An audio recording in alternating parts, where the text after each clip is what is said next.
I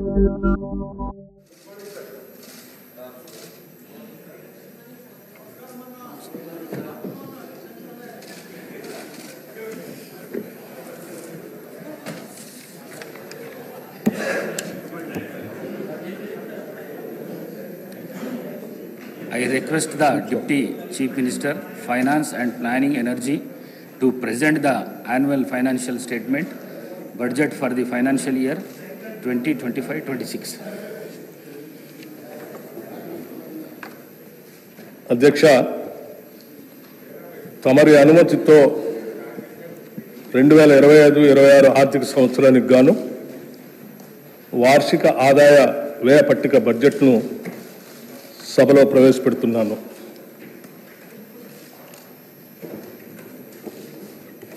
గౌరవ అధ్యక్ష,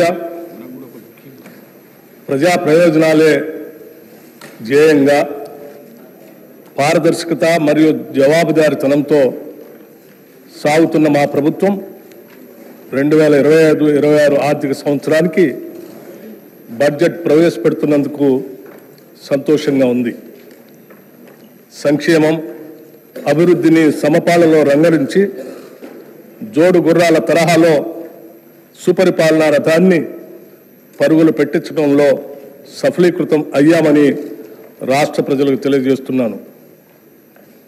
doctor Babasaheb Ambedkar గారు భారతదేశాన్ని ఒక రాజకీయ, సామాజిక, ఆర్థిక న్యాయం అమలు చేసే పటిష్టమైన ప్రజాస్వామ్య దేశంగా చూడాలని అనుకున్నారు. అందుకే రాజ్యాంగ నైతికతను, కాన్స్టిట్యూషనల్ మొరాలిటీని ఆయన పదే పదే నొక్కి చెప్పారు. రాజ్యాంగ నిర్మాత సూచించిన ఆ నైతిక విలువలనే సరిగ్గా పాటిస్తూ మా ప్రజాపాలన సాగిస్తున్నాం. తెలంగాణ ప్రజలు మమ్మల్ని నమ్మి కట్టబెట్టిన అధికారాన్ని మేము ఎవరి వ్యక్తిగత ప్రయోజనాల కోసం తాకట్టు పెట్టకుండా, అధికార పీఠం హోదాగా భావించకుండా ప్రజల జీవన స్థితిగతులు పెంచుతూ, మార్పు తెచ్చే విధంగా బాధ్యతగా వహిస్తూ, వినమ్రంగా ప్రజలకు నిత్యం జవాబుదారీతనంతో ఉంటూ విస్తృత ప్రజా ప్రయోజనాలే పరమావధిగా పాలన సాగిస్తున్నాం. దశాబ్ద కాలం పాలనా వ్యవస్థల విధ్వంసం, ఆర్థిక అరాచకత్వంతో కూడిన పాలనతో ఛిద్రమైన తెలంగాణ పాలనా ఆర్థిక వ్యవస్థల్ని గాడిలో పెడుతూ తెలంగాణ తాత్కాలిక, దీర్ఘకాలిక ప్రయోజనాలు, లక్ష్యాలను దృష్టిలో ఉంచుకొని మా ప్రభుత్వం నిరంతరం పనిచేస్తుంది. నిజం కూడా ప్రతిరోజు ప్రచారంలో ఉండాలి.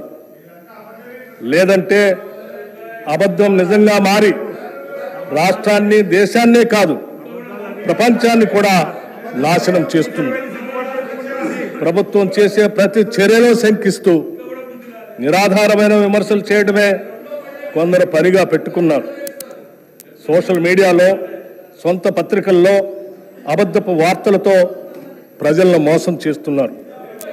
ఇటువంటి విమర్శలను సమర్థవంతంగా తిప్పికొడుతూ వాస్తవాలను ఎప్పటికప్పుడు ప్రజలకు తెలియజేయటం మా బాధ్యత. నిజం ప్రజలకు చెప్పకపోతే స్వార్థపరులు ప్రచారం చేసే అబద్ధాలే నిజాలుగా భ్రమించే ప్రమాదం ఉంది. అందుకే ఎప్పటికప్పుడు సత్యాలను ప్రజల ముందు ఉంచుతూ ముందుకు సాగుతున్నాం. రాష్ట్ర ప్రయోజనాల దృష్ట్యా సమాఖ్య స్ఫూర్తిని మా ప్రభుత్వం కొనసాగిస్తుంది. సమ్మిళిత అభివృద్ధి, సంక్షేమాలను ప్రజలకు అందించేందుకు గాను ప్రజాస్వామ్యబద్ధంగా ముందుకు సాగుతున్నాం. అభివృద్ధి, సంక్షేమం, సుపరిపాలన అనే 3 అంశాలతో తెలంగాణ నమూనా నేడు దేశం మొత్తానికే ఆదర్శంగా నిలిచే విధంగా కృషి చేస్తున్నాము. అధికారంలోకి వచ్చిన తొలి ఏడాదిలోనే గత పాలకులు సృష్టించిన సవాళ్లన్నింటినీ ఎదుర్కొని మా ప్రభుత్వం పరిపాలనా సత్తాను చాటుకుంది. అయితే అదే సమయంలో లోక్సభ ఎన్నికలు రావడంతో ఎన్నికల నియమావళి అమల్లో ఉన్నందున అభివృద్ధి పనులకు కొంత విరామం ఏర్పడింది. తెలంగాణ రాష్ట్ర దీర్ఘకాలిక అభివృద్ధి లక్ష్య సాధనకు మా ప్రభుత్వం కట్టుబడి ఉంది. గౌరవ ముఖ్యమంత్రి శ్రీ రేవంత్ రెడ్డి గారి నాయకత్వంలో తెలంగాణ రైజింగ్ 2050 అనే ప్రణాళికతో మా పాలనని ముందుకు నడిపిస్తున్నాం. ఈరోజు మన రాష్ట్ర ఆర్థిక వ్యవస్థ పరిమాణం $200 బిలియన్. రాబోయే 10 ఏళ్ల కాలంలో దీన్ని 5 రెట్లు అభివృద్ధి చేసి $1,000 ట్రిలియన్ వ్యవస్థగా రూపాంతరం చెందే దిశగా మా కార్యాచరణ ఉంటుంది. హైదరాబాద్ మహానగరంలో రవాణా, మౌలిక సదుపాయాల విస్తరణ, పర్యావరణ పరిరక్షణ మరియు సాంకేతిక అభివృద్ధి ప్రధాన అంశాలుగా అంతర్జాతీయ స్థాయిలో ఒక గ్లోబల్ సిటీగా తీర్చిదిద్దేందుకు మాస్టర్ ప్లాన్ను తయారు చేస్తున్నాం. దీనిలో భాగంగా హైదరాబాద్ని కాలుష్యరహిత నగరంగా తీర్చిదిద్దడానికి మూసీ నది పునరుద్ధరణ ప్రాజెక్టుని ప్రారంభించాం. ఆధునిక సాంకేతిక పరిజ్ఞానంతో పాటు క్లీన్ ఎనర్జీ, సుస్థిర అభివృద్ధితో తెలంగాణ రాష్ట్రాన్ని అగ్రగామిగా నిలబెట్టేందుకు మెగా మాస్టర్ ప్లాన్ 2050ని రూపొందించాం. దీనికోసం సౌర, పవన ఇంధన ప్రాజెక్టుల స్థాపనను ప్రోత్సహిస్తున్నాం. ప్రతి పౌరుడికి మెరుగైన వైద్యం అందించడానికి, ఆరోగ్య సేవలను మెరుగుపరచడానికి మెడికల్ కాలేజీల ఏర్పాటుకు భారీ స్థాయిలో కేటాయింపులు చేశాం. సమాజ పురోగతికి కీలకంగా మారిన విద్యా వ్యవస్థను పటిష్టపరచడంతో పాటు డిజిటల్ విద్యను పెంపొందించి పాఠశాలలకు మౌలిక సదుపాయాలను కల్పించాం. వెనుకబడిన వర్గాలకు చెందిన ప్రతిభావంతులైన విద్యార్థులను ప్రోత్సహించేందుకు స్కాలర్షిప్లని అందిస్తున్నాం.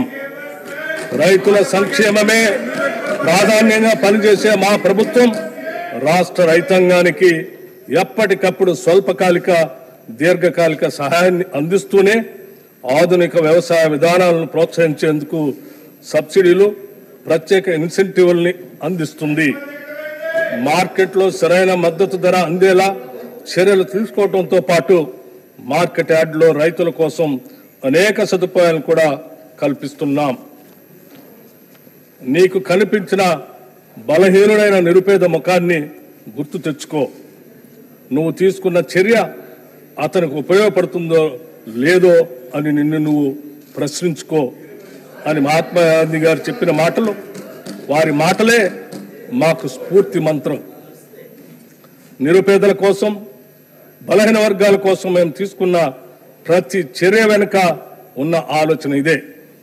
అభివృద్ధి ఫలాలు సమాజంలోని చిట్ట చివరి వ్యక్తికి చేర్చే లక్ష్యంతో అభివృద్ధి మరియు సంక్షేమ రంగాలకు తగినన్ని నిధుల్ని ప్రస్తుత బడ్జెట్లో ప్రతిపాదిస్తున్నాం. ప్రపంచ ఆర్థిక వ్యవస్థల్లో వేగంగా వస్తున్న మార్పుల ప్రభావాన్ని సమర్థవంతంగా ఎదుర్కొంటూ తెలంగాణ ఆర్థిక వ్యవస్థ స్థిరమైన వృద్ధిని సాధిస్తుంది. 2024-25 ఆర్థిక సంవత్సరంలో తెలంగాణ స్థూల రాష్ట్ర ఉత్పత్తి ప్రస్తుత ధరల ప్రకారం 16,12,579 కోట్ల రూపాయలు.